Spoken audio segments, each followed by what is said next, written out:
Hi, I'm Tommy Thompson and welcome to Design Dive on AI in Games. November 11th, 2018 marks the 100th anniversary of the end of World War I and the Armistice signed between the Western Allied forces and Imperial Germany.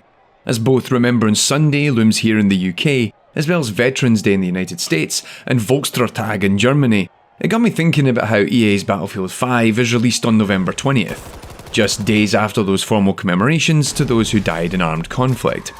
Now, the business reasons for this are lengthy, and it's well documented that Battlefield 5 was meant to launch on October 19th, so whilst it might be in somewhat poor taste, it wasn't what got me thinking about it. It was more to the point that I seldom ever play games inspired by real-world conflict, be it World War I, World War II, Vietnam, and many more. So in this return for Design Dive, I wanted to have a look at how we use AI to build characters and experiences and their portrayal in war games, the proliferation of violence, and how non-player characters and systems both drive the character and nuance of these games, but also desensitize players to the horrors of war. Now, as I step into this topic, please note that this isn't a condemnation of neither those that make nor play war games.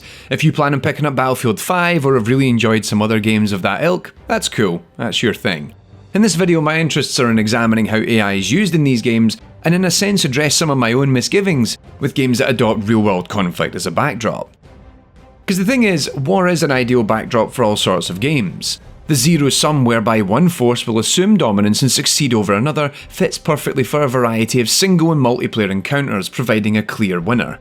Two or more sides complete with unique attire, weaponry and capabilities easily provides context and allows us to quickly identify teammates and opponents. But while Red vs Blue of Halo or the COG and Horde of Gears of War are ideal in establishing opposing sides, there's often a desire to base games on real-world conflicts, given it ties us to a period setting. This allows for specific attire, weapons and technologies, as well as geographical locations that prove interesting to attack and defend. The Total War series is a superb example of this, as it explores different periods of human history, bringing new maps to conquer, and in some cases unique gameplay mechanics that reflect how war was waged in that era. However, it's within this context of building from history that consideration needs to be given to how the game plays in conjunction with authenticity we seek to craft as developers. This means considering the agency that the player has within that space, and, to my mind, how we as players interact with non-player characters and other systems that embody that world.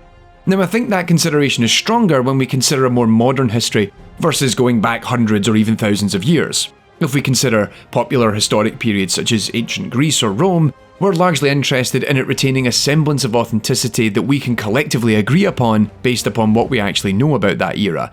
Hence, it's cool for us to Spartan kick NPCs off cliffs in Assassin's Creed Odyssey. I mean, it's ridiculous, but it's funny, and other than the odd Greek history purist, you're not really upsetting anyone with that kind of portrayal.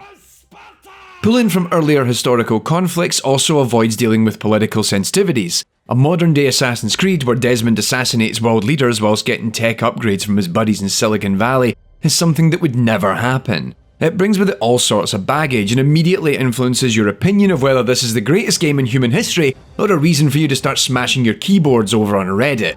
It also opens the developer up to litigation if the people in question don't like how they're portrayed. It's why many a modern shooter never explicitly states the Middle Eastern countries they're invading, or who the terrorist factions are, because it's asserting a political opinion or perspective that doesn't just turn into a negative headline, but it can ultimately influence sales figures. Titles such as Far Cry 5 and the upcoming Division 2 are lifting from the current American political climate, but then dancing around the more complicated aspects of society they're lifting from.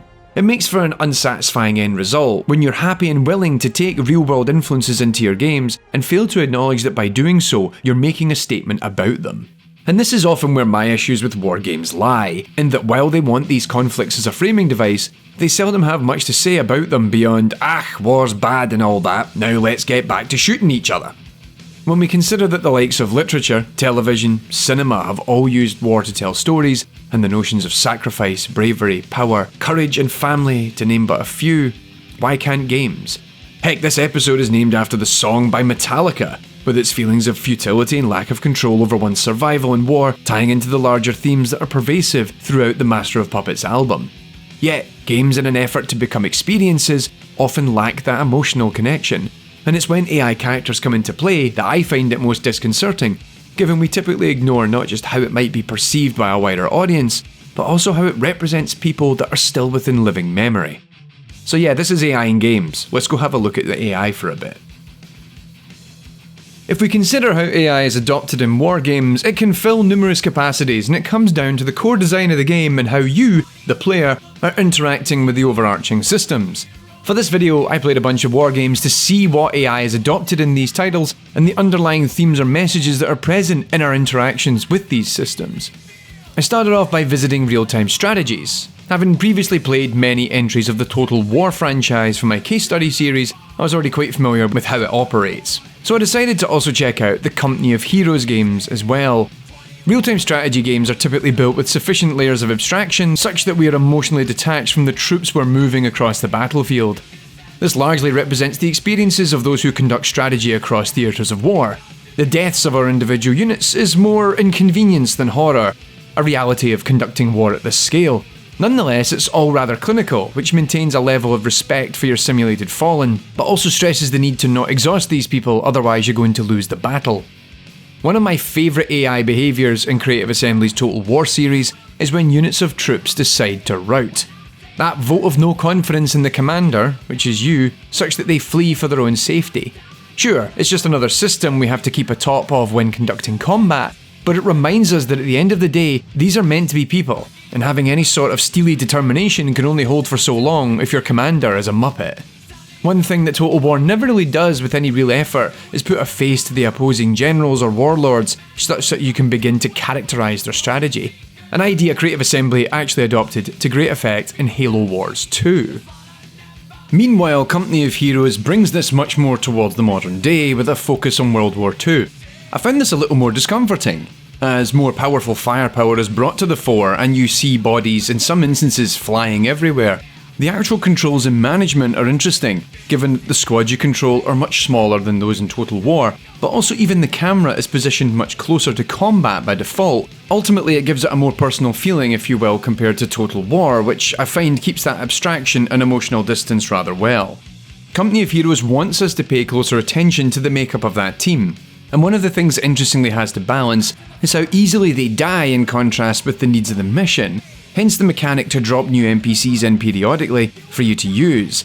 I like that the NPCs are a little more contextually aware of what is going on around them. They actively try to take cover, and when you move a particular unit towards an objective, they will dynamically respond to attack and take cover when necessary. It's a nice little touch that cements not just a little bit of realism, but also that these characters are a little more aware of their need for their own survival in this chaotic environment. One thing that both helps and detracts from this process is the opening mission on Omaha Beach. It's a rather disturbing opening sequence as we control AI characters getting mowed down by machine gun fire, and I have much more to say on this, but I'm going to come back to it later in this video. Moving on from RTS games, I spent a lazy Sunday exploring one of the more unconventional war titles in recent years, Valiant Hearts: The Great War by Ubisoft Montpellier. I loved this game from start to finish, with its cartoon design inviting players into a story that is heartfelt and compelling, whilst exploring the violence and horrors of war rendered upon a handful of characters trapped on either side of World War I. It carefully balances pathos with humour and above all else is educational, working in conjunction with the producers of the Apocalypse World War I documentary and the Mission du Centenaire, the official board for the commemoration of the centenary of the First World War. Naturally, the story leans towards the Allied forces, on account of it being developed by a French company with assistance from the French government. But it doesn't seek to vilify the German-Austrian army, only specific characters in service of the story. AI non-player characters are often used to build puzzle behaviours and provide obstacles for the player to overcome. But despite it being a war game, you seldom are forced to kill these non-player characters in order to progress. Many of the puzzles actually relate to rescuing civilians, patching up wounded soldiers, or surviving in a prisoner of war camp. On that note, an honorary mention should be given to this War of Mine by 11-bit Studios. Whilst not based on actual conflict, it forces the player to consider the larger consequences of more contemporary war as you play as a civilian trying to survive in a conflict-stricken region. Now all of this was coming to the big show, first-person shooters. FPS games love World War II, and shooting Nazis in particular. It's almost a marriage of convenience. The Nazi regime and all it stands for has, quite rightfully, been posited as the greatest evil in modern history.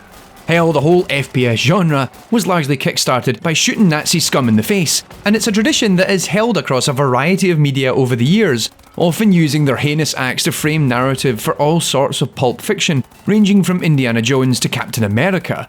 Shooting Nazis in the face is great in games such as Wolfenstein because they reinforce throughout that experience that every single one of those soldiers who crosses your path deserves and needs to be shot in the face again and again and again. The problem here is that even in those pulpy narratives, nothing is ever black and white, and treating it as such risks desensitizing players to the fact that German soldiers who fought under Hitler's newly formed Wehrmacht were conscripted to do so after 1935, many of them resisting the Nazi regime in one form or another. Not only are generations of these people still alive, but their descendants are well aware of these horrors and live on knowing that reality. As such, care should be applied when representing German soldiers and civilians in World War II games that seek to retain that authenticity. This sat on my mind while I was playing through the campaign of 2017's Call of Duty World War II, and to its credit, it does pay some lip service to this idea. It's mentioned offhand in cutscenes and includes a mechanic where enemy characters can surrender and, quite rightfully, cannot be killed once they've done so. In addition, one mission that stuck out for me is Collateral Damage from around the middle of the campaign. It does something interesting in that the mission starts with the player under heavy fire, to a tank combat sequence storming a Nazi encampment only to find a number of German civilians trapped in the basement of a building. Players then not only have to escort these non-player characters to safety, but the game builds a stealth sequence around the player sneaking the last child back out as enemy forces storm the building. It's a really interesting remix of existing Call of Duty mechanics, and it shows how we can use these non-player character designs in different ways. However, what goodwill this creates is robbed from us with near immediate effect. But this isn't exclusively a problem for Germans and Nazis, it also influences the perception of Allied forces, and there's no better video game locale to explore this than the beaches of Normandy.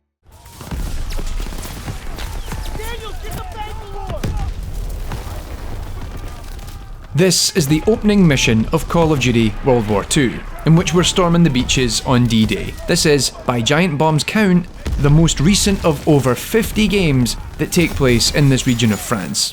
While we're quick to desensitize ourselves to the fact that not all Germans were Nazis, we also trivialize the loss of life in the Allied forces. The opening mission of this campaign is around 20 minutes long. It took 6 days from the D-Day landings for the Allies to secure that region, and over 30,000 soldiers, be they British, American or otherwise, died on the beaches of Normandy.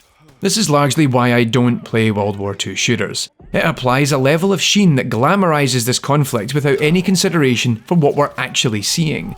These AI characters, who by design will either survive or are doomed to die, are representative of real people who fought and died on that beach. Some of them are still living today, and many of us from the Allied nations have relatives who fought and died there.